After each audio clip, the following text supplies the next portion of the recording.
my name is Megan Erickson and I'm a nutrition field specialist with SDSU Extension. Today we're here in my kitchen tackling the topic of freezing produce. Now, freezing is one of the easiest methods of preserving food, and today we're going to be learning about freezing my favorite vegetable, carrots. The cold temperature of the freezer slows down the spoiling process by inactivating the enzymes that may cause a change of color, flavor, and loss of nutrients in the produce. It's important to remember that freezing doesn't eliminate or get rid of the microorganisms completely, it just slows their growth. Another thing to consider is an appropriate container to freeze in. So think about your containers. Are they easy to seal, leak resistant? Will they not crack when they're in freezer temperatures? Are they easy to label? So think of your containers and make sure that they are appropriate for freezing. I typically use freezer bags, but there's a lot of different products out there that are appropriate for using when freezing produce. Blanching is a must for most vegetables.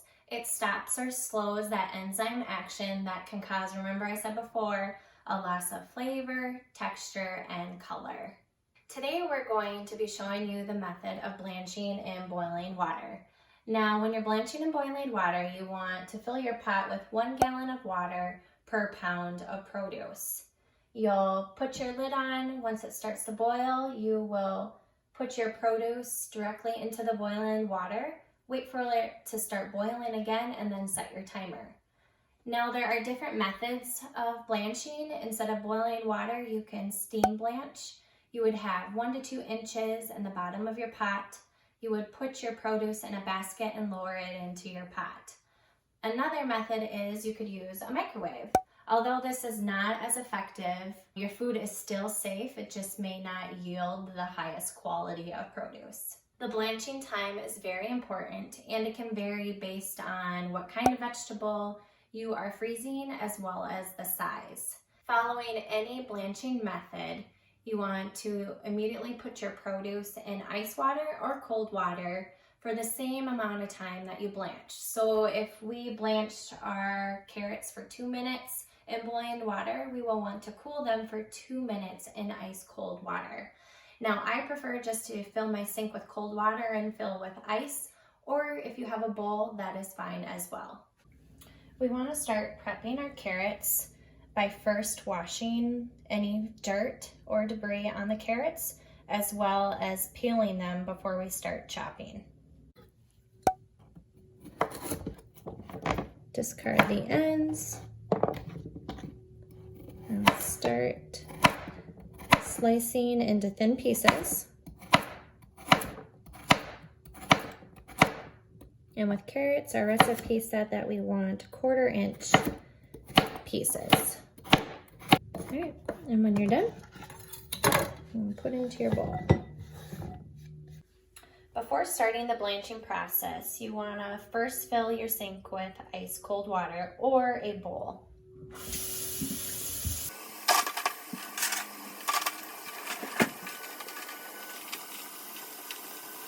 We are ready to start the blanching process. I have my pot of boiling water all ready to go. So we are ready to go put our carrots in. Now, very carefully pour your carrots into the boiling water. Now, I work in small batches. You don't want to put too many into the boiling water. You want it to start boiling within 1 minute. If it doesn't boil within 1 minute, you put too much produce in there. For carrots, since they are small pieces, we will blanch them for 2 minutes. If you have small baby carrots, those are going to be more. So you're going to be blanching them at a longer time of 5 minutes. Be sure to check out your recipe to ensure that based on whatever produce that you're using, you blanch it at the correct time. So our boil has started again. We're going to go ahead and set our timer and let them boil for 2 minutes. Now, there is a difference if you under blanch and over blanch. Under blanching activates that enzyme and can be even worse than not blanching your vegetable at all. Over blanching, you are going to get a result in loss of color, flavor, and more nutrients. So make sure that you're following your recipe and blanching according to the amount appropriate for your produce. All right, our timer has gone off and we are ready to transfer our produce into the ice cold water.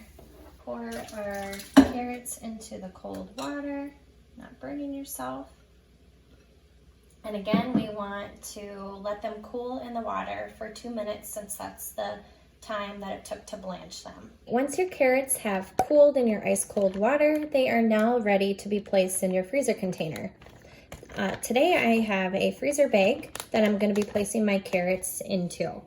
I also like to use a funnel. It just prevents me from creating a mess or spilling down the side and easier to get into the bag. So let's start putting our carrots into our bag. Now with any kind of freezer container, you want to also remember head space. And with carrots or with our freezer bag, we want to allow a 1/2 inch.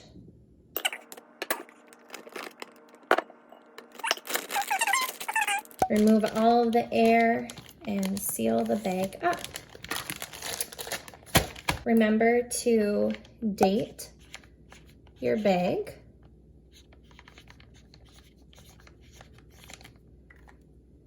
And make sure that you place in the freezer as soon as possible. This will prevent any texture changes.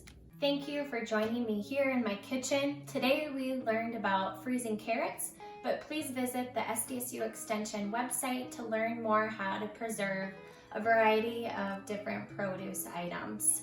Now you can enjoy your produce all year round.